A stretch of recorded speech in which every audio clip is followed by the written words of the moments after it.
Oke, perkenalkan nama saya Gabriel Deloni Saputra Sipiro, NIM 68 2018 167. Di sini saya akan mempresentasikan dalam sebuah perusahaan yaitu BPR Ambarawa.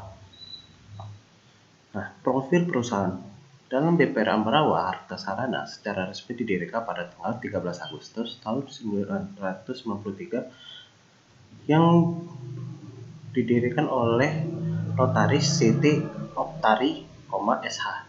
Nah, usaha pendirian BPR ini didasarkan pada pemikiran bahwa kondisi kota Ambarawa yang sebagian besar penduduknya itu menggeluti usaha pertanian, peternakan, dan juga perdagangan, tetapi usaha mereka kurang berkembang karena minimnya modal yang dimiliki oleh sebagian besar penduduknya. Nah, melihat kondisi yang seperti itu, maka terbentuklah BPR Ambarawa yang memberikan pelayanan dalam bentuk jasa perbankan, yaitu jasa kredit. Nah, jasa kredit itu terdiri dari kredit umum, kredit pegawai, dan kredit mingguan. Nah, ada juga yang dalam tabungan. Nah, tabungan ini terdiri tabungan umum, tabungan mikro, tabungan mingguan, dan juga tabungan pegawai. Nah, kalau melayani deposito mempunyai jangka waktu dalam 3 bulan, 6 bulan, dan juga 1 tahun. Nah, dalam manajemen risiko terdapat 4 risk, yaitu risk identification, risk analysis, risk evaluation, dan risk treatment. Nah, dalam skenario pertama ini, scope konteks kriteria yaitu proses bisnis dalam pengelolaan data nasabah yang mempunyai deposito. Nah, tujuannya tersusun dokumen nasabah yang valid.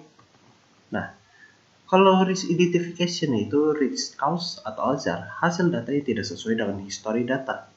Kalau risk event atau uraian peristiwa resiko yang saat melakukan pengajuan deposito.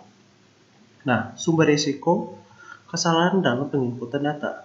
Kalau kategori risiko kinerja, akibatnya harus mengulang penginputan data. Risk owner itu nasabah dan unit kerja yang terkait itu teller. Nah, dalam risk analisis terdapat risk score. Nah, risk score di sini ada likelihood, impact, dan level resiko. Nah, likelihood di sini terdapat level 4 atau probabilitasnya likely. Karena sering terjadi kesalahan dalam penginputan data deposito yang tidak sinkron. Nah, kalau impact yang berstatus major, karena dalam kesalahan penginputan bisa mendapatkan kerugian baik dalam nasabah maupun direkturnya nanti. Nah, jadi di sini level risiko yang berstatus major dan juga probabilitas likely, maka di sini menunjukkan pada level 20 yang berstatus high. Nah, kalau exciting control itu ada atau tidak itu tidak ada. Kalau memadai atau belum itu masih belum memadai dan persentasenya itu adalah 0%. Nah, kalau risk evaluation itu saya pilih trade karena tindakan untuk mengurangi konsekuensi risiko baik pada peluang atau dampak hingga masuk batas penerimaannya.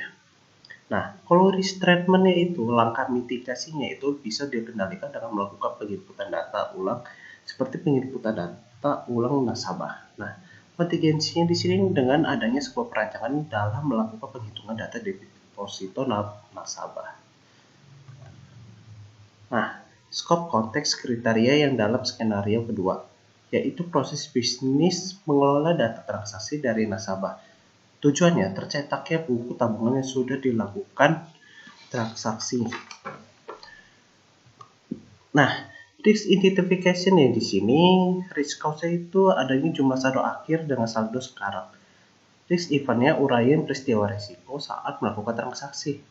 Sumber risiko adanya kesalahan penghitungan transaksi. Kategori risikonya di sini adalah risiko keuangan. Akibat atau konsekuensi itu melakukan penghitungan kembali. Risk owner itu bagian pembukuan dan unit kerja terkait itu adalah nasabah. Nah, kita lihat dari risk analysis lagi dalam risk score itu adalah likelihood level 5 atau memiliki probabilitas probable itu karena bisa menjadi kerugian yang cukup besar baik nasabah maupun direktur bila tidak bisa meneliti dengan baik. Nah, kalau impact-nya di sini bisa dibilang level 4 atau serius karena adanya kesalahan dalam pendataan transaksi sehingga nasabah harus menginput ulang data lagi. Nah, untuk level risiko di sini kita bisa lihat dalam bentuk level 20 karena memiliki berstatus serius dan juga probabilitas probable. Nah, karena di sini menunjukkan angka 20 berarti di sini berstatus high. Kalau exciting control itu ada atau tidak itu ada. Memadai atau belum masih belum memadai dan persentasenya itu 60%. Nah, risk evaluation di sini saya pilih transfer karena tindakan untuk memindahkan konsekuensi risiko membutuhkan pihak ketiga, misalnya dengan asuransi atau lain sebagainya. Nah, kalau risk treatment ini langkah mitigasi itu bisa dikendalikan dengan membawa putih transaksi atau buku tabungan agar bisa menginput data transaksi kembali. Kontingensi itu melakukan pembukuan ulang nasabah sehingga mendapatkan dana yang sudah valid. Nah, kalau skenario ketiga di sini skop konteks kriteria yaitu proses bisnis menghitung saldo akhir nasabah. Tujuannya itu mendapatkan data saldo yang terperinci. Risk cause-nya di sini ada kesalahan dalam pendataan pada jumlah tabungan. Risk event-nya di sini adalah menginput dalam tabungan nasabah. Sumber risiko itu sistem dalam pendataan error atau hilang. Kategori risiko di sini risiko operasional dan TI. Akibatnya itu melakukan penginputan ulang oleh nasabah, risk owner itu teller, dan unit kerja yang terkait itu adalah nasabah.